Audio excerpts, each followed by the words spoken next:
మీ నాన్నగారి పేరు నీకు గుర్తులేదా? గుర్తుంది, ఉండండి గుర్తొచ్చేస్తుంది, కానీ గొంతుని దాటి రావట్లేదు. మా నాన్నగారి పేరు సూపర్ పేరబ్బా.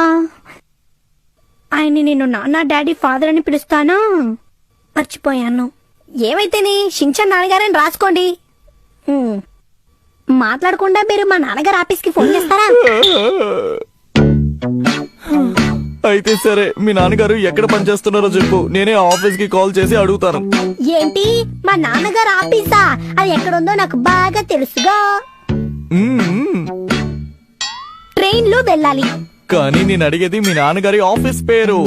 మా నాన్న పేరు గుర్తులేదు, ఇంకా ఆఫీస్ పేరు అలా గుర్తుంటుంది. పోనీ ఆయన ట్రైన్ పట్టుకుని వద్దులే, కనీసం మీ అమ్మగారి పేరైనా చెప్పు. అమ్మ పేరా? అదేమో మా అమ్మగారి పేరు మిర్చి అని అనుకుంటాను. ఓకే, ఈ అబ్బాయి వాళ్ళ అమ్మగారి పేరు మిర్చి. సరే బాబు, మీ